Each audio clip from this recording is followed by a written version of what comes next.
Hi అండి, welcome back to Kashi Annapurna శాకాహార వంటలు. ఫస్ట్ టైం నా ఛానల్ చూస్తుంటే సబ్స్క్రైబ్ చేసుకోవడం మర్చిపోవద్దు ఫ్రెండ్స్. ముందు ముందు మీకు మంచి మంచి పోస్టులు, యూస్ఫుల్ పోస్టులు షేర్ చేస్తాను. ఇవాళ మీకు నేను రైస్లో కానీ చపాతీలో కానీ చాలా రుచికరంగా ఉండేటువంటి అరటికాయ కొబ్బరి పొడి కూర ఎలా చేయాలో చూపించబోతున్నా ఫ్రెండ్స్. తప్పకుండా ట్రై చేయండి, చాలా చాలా సులభం. చూద్దామా ఎలా చేయాలో.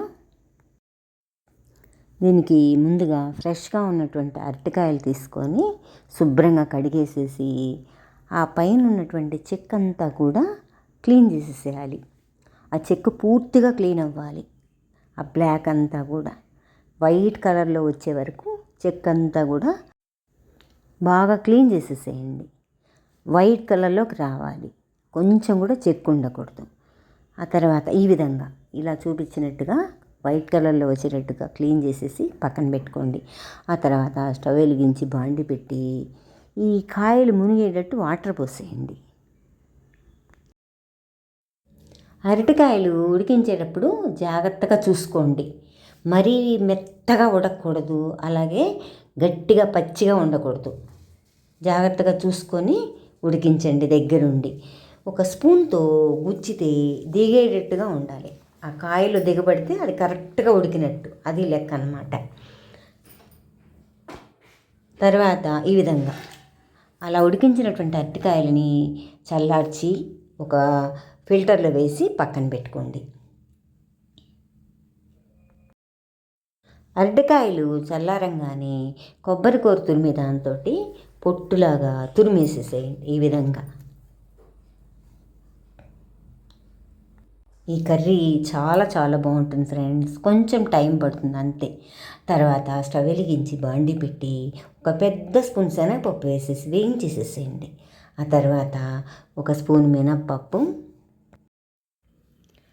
హాఫ్ స్పూన్ ధనియాలు, హాఫ్ స్పూన్ మిరియాలు, అలాగే హాఫ్ స్పూన్ జీలకర్ర వేసేసి సిమ్లో పెట్టి వేయించేసేసేయండి. హైలో పెట్టకండి. ఈ పప్పు దినుసులు మాడిపోతే టేస్ట్ చేంజ్ అవుతుంది.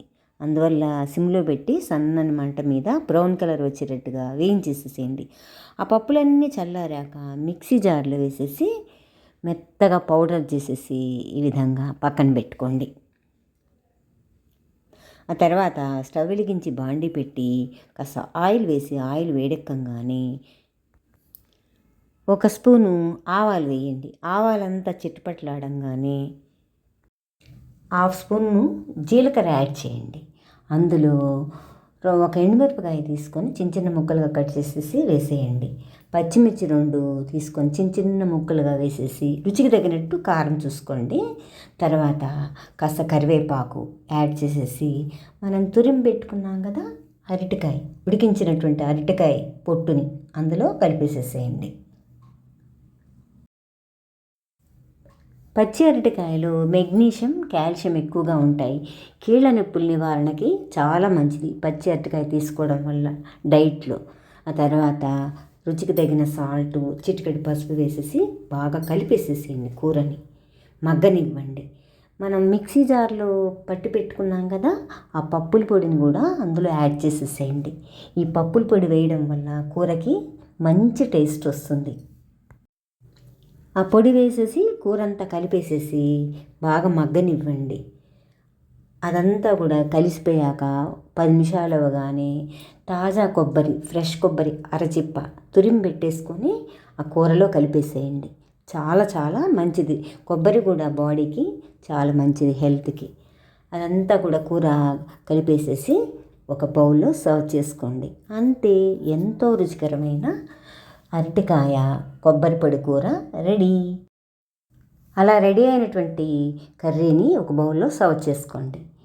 ఎప్పుడైనా మీ ఇంటికి ఆత్మీయ అతిథులు వచ్చినప్పుడు ఈ కూర చేసి వాళ్ళకి పెడితే చాలా బాగుందని మెచ్చుకుంటారు. తప్పకుండా ట్రై చేయండి. ఈ వీడియో మీకు నచ్చిందా? నచ్చినట్లయితే లైక్ చేయండి, షేర్ చేయండి, మరియు సబ్స్క్రైబ్ చేసుకోవడం అస్సలు మర్చిపోకండి ఫ్రెండ్స్. థ్యాంక్ యూ ఫ్రెండ్స్, నా వీడియో ఫుల్గా వాచ్ చేసినందుకు. Thank you so much.